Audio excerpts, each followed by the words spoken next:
दर्द दिले बाटे समान हो हारे बनी बोले बाटे समान हो म्यूजिक बाय मुकेश सिंह हारे बनी बोले बाटे समान हो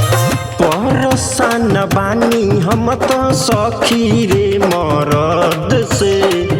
रात दिन रुआव ताटे हम के दर्द से परसान बानी हम तो सखी रे मरद से रात दिन रुआव ताटे हम के दर्द से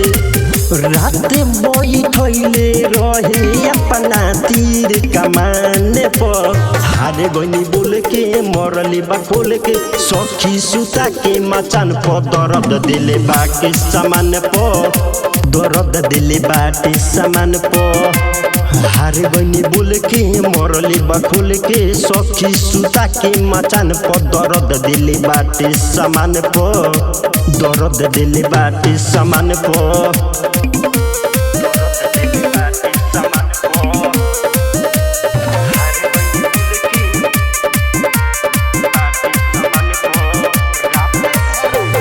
रात भर में सुन सखी तीन बेर मरले बा रुई लेखा देहिया के तीन बेर ढंगले बा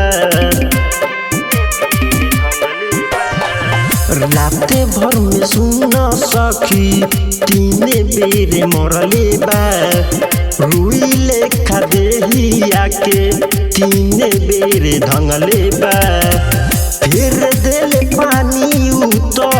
हमारा यार माने पर हारे गनी बोल के मरली बा खोल के सखी सुता के मचान पर दर्द दिले बाके सामान पर दर्द दिले बाटे सामान पर हारे गनी बोल के मरली बा खोल के सखी सुता के मचान पर दर्द दिले बाटे सामान पर दर्द दिले बाटे सामान पर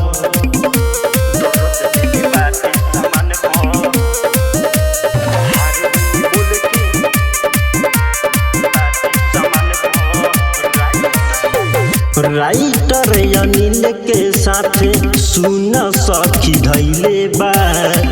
ओकर से पूछी पूछी हमें कुछ पहले बा राइटर अनिल के साथ सुन सखी धैले बा ओकर से पूछी पूछी हमें कुछ पहले बा चंदन चलानी देवरा मोरे दुनिया में हारे गनी बोल के मरली बा खोल के सखी सुता के मचान पर दर्द दिले बाके सामान पर दर्द दिले बाटे सामान पर हारे गनी बोल के मरली बा खोल के सखी सुता के मचान पर दर्द दिले बाटे सामान पर दर्द दिले बाटे सामान पर।